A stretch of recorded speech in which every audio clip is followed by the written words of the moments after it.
Back. KT ഖദറാണ്.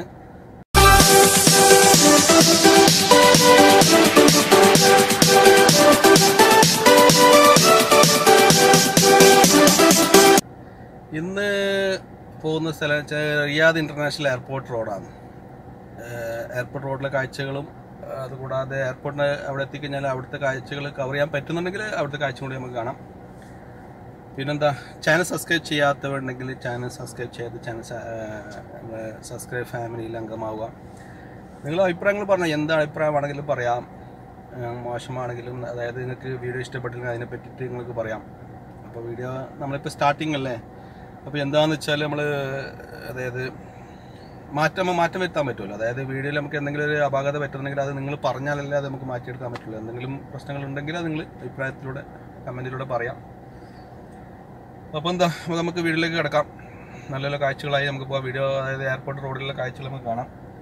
Airport റോഡിൽ അവിടുത്തെ എയർപോർട്ടിനകത്തുള്ള കാഴ്ചകൾ വീഡിയോ കവർ ചെയ്യാൻ പറ്റുമെന്ന് അറിയാം. നോക്കട്ടെ, അവിടെ പോയതിന് ശേഷം നമുക്ക് നോക്കാം. എടുക്കാൻ പറ്റുന്നെങ്കിൽ അവിടുത്തെ കൂടി എടുക്കാം. ഏതായാലും വീഡിയോയിലേക്ക് എടുക്കാം. ഇന്ന് ഞാൻ എയർപോർട്ടിൽ പോകുന്നുള്ളത് എൻ്റെ ഭാര്യയുടെ അനുജൻ സുബൈർ നാട്ടിൽ പോവാണ്. അപ്പോൾ അവനെ എയർപോർട്ടിൽ ഡ്രോപ്പ് ചെയ്യാൻ കൊണ്ടാണ് ഞങ്ങൾ പോകുന്നുള്ളത്. അപ്പോൾ അവിടുത്തെ കാഴ്ചകളൊക്കെ നമുക്ക് കാണാം.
എയർപോർട്ട് റോഡാണിത്.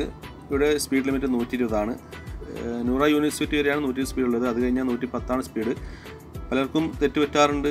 കഴിഞ്ഞ ആഴ്ച എൻ്റെ ഒരു കൂട്ടുകാരന് നൂറ യൂണിവേഴ്സിറ്റി കഴിഞ്ഞ ശേഷം പിന്നെ അതേ സ്പീഡിൽ 120 സ്പീഡിൽ തന്നെ പോയിട്ട് അവന് ക്യാമറ അടിഞ്ഞു. പോകുന്ന സമയത്തും അതേപോലെ തന്നെ വരുന്ന സമയത്ത് എയർപോർട്ടിൽ നിന്ന് തിരിച്ച് വരുമ്പോഴും നൂറ യൂണിവേഴ്സിറ്റി വരെ 110 സ്പീഡ്. നൂറ യൂണിവേഴ്സിറ്റി കഴിഞ്ഞാലാണ് 120 സ്പീഡ് വരുന്നുള്ളത്. അതുകൊണ്ട് പലരും ശ്രദ്ധിക്കാതെ പോകുന്ന ഒരു കാര്യമാണത്. എല്ലാവരും ശ്രദ്ധിക്കുക. ഇപ്പോൾ വലത്തു ഭാഗത്ത് കാണുന്നത് മെട്രോ ട്രെയിനിൻ്റെ ബ്രിഡ്ജാണെന്നാണ് കാണുന്നത്. ഏകദേശം വർക്കൊക്കെ കഴിഞ്ഞിട്ടുണ്ട് ഒരുപാട്. അതായത് ഇതിൽ കൂടുതലും ഈ മെട്രോ ലൈൻ പോകുന്നുള്ളത് ഭൂമിക്കടിയിൽ കൂടിയിട്ടാണ് കൂടുതലും പോകുന്നുള്ളത്. അതിൻ്റെ ഏകദേശം വർക്കൊക്കെ കഴിഞ്ഞിട്ടുണ്ട്. സെപ്റ്റംബറിൽ ഓപ്പൺ ആവുമെന്നാണ് പറയുന്നുള്ളത്.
അങ്ങനെ ഞങ്ങൾ എയർപോർട്ടിലെത്തി.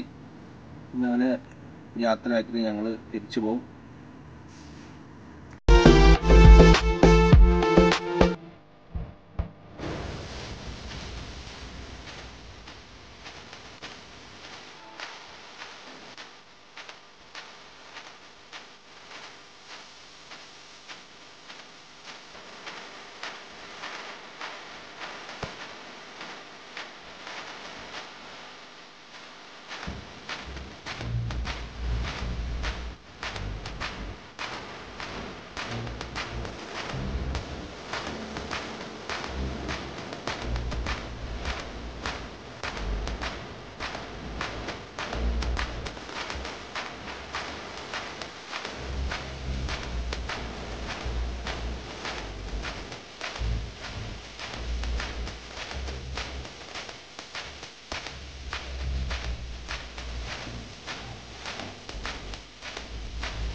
ഇപ്പോൾ നാട്ടിൽ പോകുന്നവർ ശ്രദ്ധിക്കേണ്ടത് RT-PCR ടെസ്റ്റും അതുകൂടാതെ എയർ സുവിധ ഇതൊക്കെ അതിൻ്റെ പ്രിൻ്റ് എടുത്ത് കയ്യിൽ കരുതണം.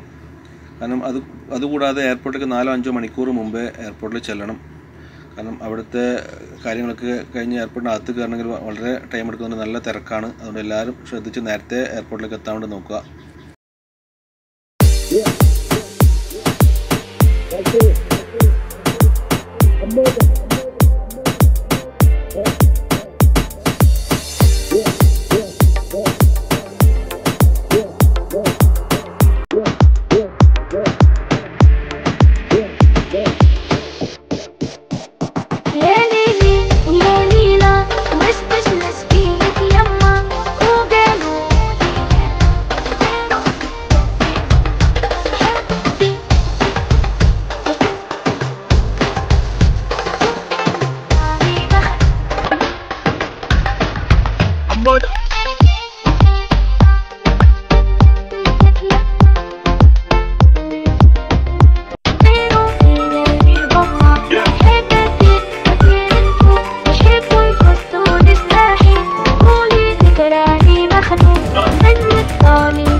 ونقلب المناظر نقلب وجهي من هنا يما نحب نعيش الحياة بالموت توقع كيما ولد الزارع بنتي خاطر يا ليل يا ليل ودت نفسي لما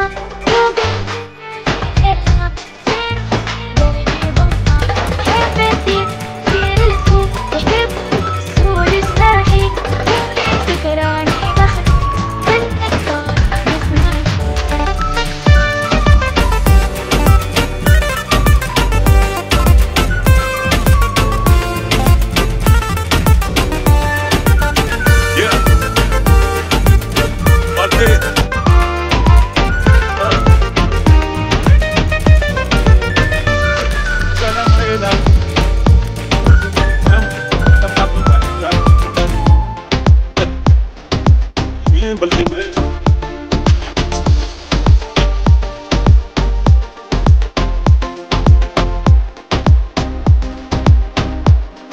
متحيلة لكن أنا حبورة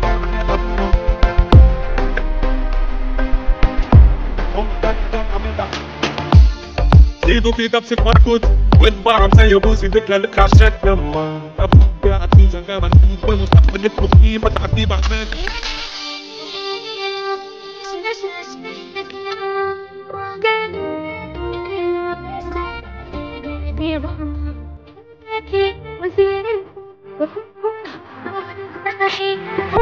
فكراني لحني طالب اسمعي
നാട്ടിലേക്ക് എത്തി.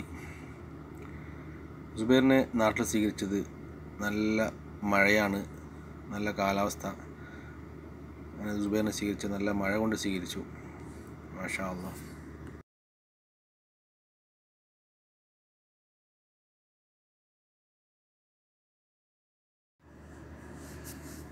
എയർപോർട്ടിനകത്തുള്ള കാഴ്ചകളൊക്കെ ഷൂട്ട് ചെയ്ത് എനിക്ക് അയച്ചു തന്നത് സുബൈറാണ്. സുബൈർ നന്നായിട്ട് എല്ലാ ഭാഗങ്ങളും നന്നായിട്ട് ചിത്രീകരിച്ചു. സുബൈറിനൊരു നല്ലൊരു താങ്ക്സ് പറയുകയാണ്.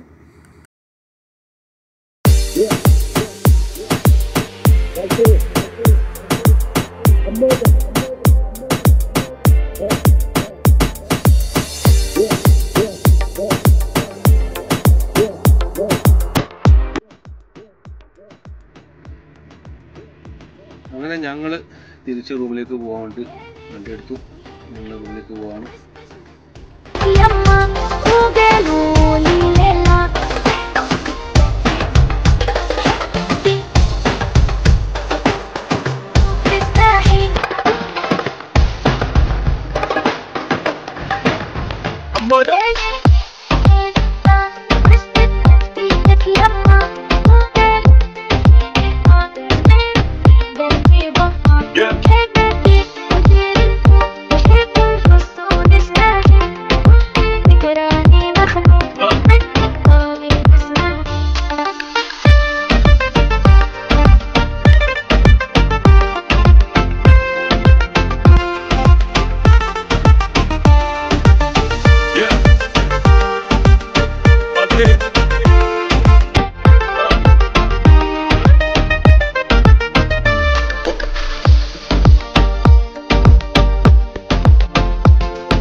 ونقلب المناظر نقلب شي منها يما نحب نعيش الحكايه بالموت توقع قيمه وانت بتعرف في خاطرنا يا ليل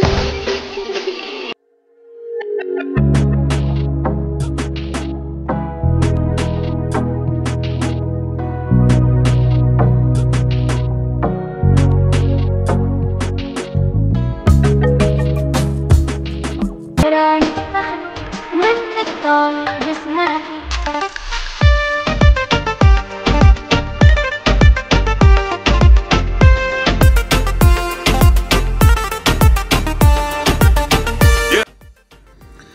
നല്ലോണം വിശക്കുന്നുണ്ട്. ബ്രേക്ക്ഫാസ്റ്റ് കഴിച്ചിട്ടില്ല, നിങ്ങൾ കഴിക്കണം. ഉസ്മാൻ അഫാൻ റോഡിൽ, അതായത് മെട്രോ സ്റ്റേഷന് തൊട്ട് യൂട്ടേണായിട്ടുള്ള ഒരു സാഗർ റെസ്റ്റോറൻറ്റ്. നല്ല ഫുഡാണ് ഇവിടെ കിട്ടുന്നത്. നമുക്കേതായാലും ഹോട്ടലിലേക്ക് കയറാം. ഹോട്ടലിലെ എൻട്രൻസ് സ്റ്റാഫ്. ഇത് സാഗർ ഹോട്ടലിലെ സ്റ്റാഫാണ്. ഇത് അബ്ദുള്ള ഭായ്, അബ്ദുള്ളക്ക. നാട്ടിലെവിടെ?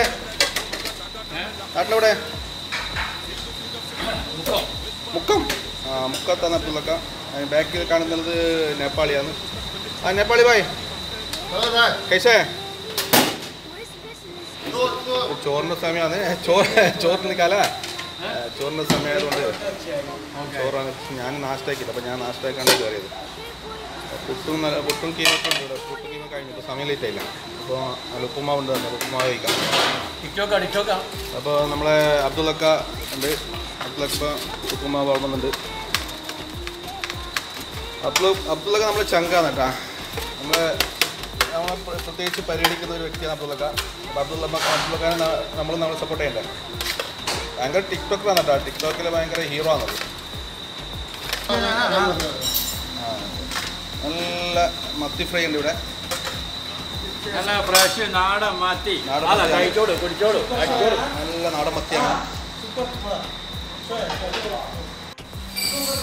സോഷ്യൽ ഡിസ്റ്റൻസിങ് ആയതുകൊണ്ട് ടേബിളൊക്കെ കുറച്ചിട്ടുണ്ട്. ഒരു ടേബിളിൽ 2 ചെയർ ഇടാൻ പാടില്ല, 3 ചെയർ ഇട്ടാൽ ഫൈനാണ്. കഴിഞ്ഞ ആഴ്ച വന്നിട്ടായിട്ട് ഇവിടുന്ന് പാർസൽ വാങ്ങിക്കാണ്ട് ആൾക്കാർ കൂട്ടം കൂടി നിൽക്കുന്നു, ഒരു 4 ആൾ കൂട്ടം കൂടി നിന്നിരുന്നു. വന്ന് അവർ ഫോട്ടോ എടുത്ത് മുക്കാലഫ് ചെയ്തിട്ട് പോയി. 2500 രൂപയാണ് ഫൈൻ കൊടുത്തത്. അപ്പോൾ എല്ലാവരും ശ്രദ്ധിക്കുക, എവിടെയെങ്കിലും ഹോട്ടലിൽ പോയി കഴിഞ്ഞാൽ കൂട്ടാൻ നിൽക്കില്ല. കാരണം അവർ ഹോട്ടലുകാർക്കാണ് അത് ബുദ്ധിമുട്ട് വരുന്നത്. കാരണം അവരെത്ര പറഞ്ഞാലും നമ്മളെ പോലത്തെ ആൾക്കാർ അവിടെ പോയി കൂട്ടം കൂടി നിൽക്കും. മറ്റവർ വന്ന് ഫോട്ടോ എടുത്ത് പോയിട്ട് ഫൈൻ എഴുതി കൊടുക്കും. പൈസ പോകുന്ന ഹോട്ടലിലെ മലയാളിമാർക്കാണ്. ഇപ്പോൾ കഴിഞ്ഞ ആഴ്ച 2500 പോയി. അവിടെ എല്ലാവരും ശ്രദ്ധിക്കാം. അപ്പോൾ നല്ല ഉപ്പുമാവ് എത്തിയിട്ടുണ്ട്. ഉപ്പുമാവ് കടലക്കറിയും കഴിക്കാമോ?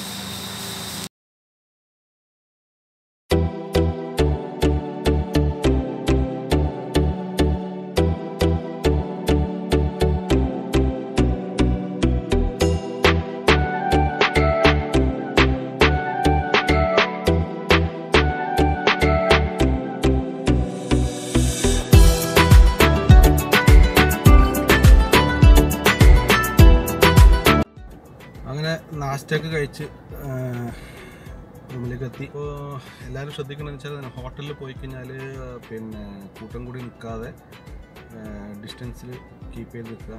കാരണം ഹോട്ടലുകാർക്കാണ് ഫൈനൽ. ഇപ്പം നമ്മൾ പിന്നെ ഭക്ഷണം വാങ്ങിക്കാൻ പാർസൽ വാങ്ങിക്കാൻ വേണ്ടി പോയാലും അല്ലെങ്കിൽ എന്ത് ആവശ്യത്തിന് പോയാലും, അതായത് 2-3 പേര് പോകുന്നുണ്ടെങ്കിൽ ആ ഒരാൾ മാത്രം ഹോട്ടലിനകത്ത് കയറുക, ഓർഡർ ചെയ്യുക, ഡിസ്റ്റൻസ് കീപ്പ് ചെയ്തിട്ടേക്ക് സാധനം വാങ്ങി പുറത്തിറങ്ങുക. അതായത് നമ്മുടെ കൂട്ടം കൂടി നിന്ന് കഴിഞ്ഞാൽ ഹോട്ടലുകാർക്കാണ് ഫൈൻ വരുന്നത്. ഇപ്പോൾ ഒരാഴ്ച മുമ്പല്ല കേട്ടോ, 4 ദിവസം മുമ്പ് അവർക്ക് ഫൈൻ വന്നത്. ഞാൻ നേരത്തെ പറഞ്ഞ ഒരാഴ്ച മുമ്പ്, പക്ഷേ 4 ദിവസം മുമ്പ് അവർക്ക് ഫൈൻ വന്നത് 2500 റിയാൽ. വന്ന് അവർ ഡയറക്റ്റ് വന്ന് ഫോട്ടോ ഒന്നും ചോദിച്ചിട്ടൊന്നുമില്ല, ഫോട്ടോ എടുത്ത് മുക്കാലഫ് എഴുതി കൊടുത്ത് പോയി. 2500 റിയാൽ. അപ്പോൾ എല്ലാവരും ശ്രദ്ധിക്കാം. ഹോട്ടലിൽ പോയി കഴിഞ്ഞാൽ ഭക്ഷണം കഴിക്കാൻ പോയാലും പാർസൽ കഴിക്കാണ്ട് പോയാലും ഹോട്ടലിൽ ഡിസ്റ്റൻസ് കീപ്പ് ചെയ്ത് നിൽക്കാം. മാസ്ക് കമ്പൽസറി ആണ്. മാസ്കിൻ്റെ നല്ലോണം ശ്രദ്ധിക്കണം. കഴിഞ്ഞ ദിവസം ഇന്നലെ 2 ദിവസം മുമ്പ് ബത്തേൽ പോയ സമയത്ത്, ബത്തേൽ മാത്രം എല്ലായിടത്തും ഉണ്ട്, ബത്തേൽ പോയ സമയത്ത് എൻ്റെ ഒരു കൂട്ടുകാരൻ പോയ സമയത്ത് പിന്നെ പാവൻ ഡ്രൈവറായിരുന്നു, മൂപ്പര് അവിടെ പോയി മാസ്ക് ഇട്ടിരുന്നു, പക്ഷേ ജസ്റ്റ് താടിയിലായിരുന്നു മാസ്ക്. അതായത് 1000 റിയാൽ ഫൈൻ എഴുതി കൊടുത്തു സ്പോട്ടിന് തന്നെ. ഒന്നും റിക്വസ്റ്റ് ഒന്നുമില്ല. അപ്പോൾ അത് നല്ലോണം ശ്രദ്ധിക്കുക എല്ലാവരും. മാസ്കിൻ്റെ കാര്യത്തിലാണെങ്കിലും ഹോട്ടലിൽ എവിടെയെങ്കിലും പോയി കഴിഞ്ഞാലും ഡിസ്റ്റൻസ് കീപ്പ് ചെയ്യാം. എല്ലാം, അതായത് പിന്നെ എവിടെയാണെങ്കിലും പാർക്കിലാണെങ്കിലും ഷോപ്പിംഗ് മോളിലാണെങ്കിലും എവിടെയാണെങ്കിലും മാസ്ക് കമ്പൽസറി ആണ്. മാസ്ക് ഇല്ലാതെ എവിടെയും പോകണ്ട. മാസ്ക് ശരിക്കും, അതായത് താടിയിലൊന്നോ മൂക്കിലൊന്നോ, അതായത് മൂക്കും താഴേക്ക് കവർ ചെയ്യുന്ന വിധത്തിൽ തന്നെ മാസ്ക് നിർബന്ധമായിട്ട് ഇടുക. അതെല്ലാം നല്ലോണം ശ്രദ്ധിക്കാം. അപ്പോൾ വീഡിയോ ഇഷ്ടപ്പെട്ടാൽ ലൈക്ക് ചെയ്യുക, കമൻറ്റ് ചെയ്യുക, അഭിപ്രായങ്ങൾ പറയുക, ഷെയർ ചെയ്യുക. പിന്നെ വേറെന്താ, ആ ചാനൽ സബ്സ്ക്രൈബ് ചെയ്യാത്തവർ ചാനൽ സബ്സ്ക്രൈബ് ചെയ്ത് സബ്സ്ക്രൈബ് ഫാമിലി അംഗമാവാം. വേറെന്താ, ഓക്കെ ഇൻഷാല്ലാ. ഇപ്പോൾ നല്ല കിടിലൻ വീഡിയോ ആയിട്ട് ഇനി വീണ്ടും വരുന്നതായിരിക്കും. അതുവരേക്കും ബൈ ബൈ.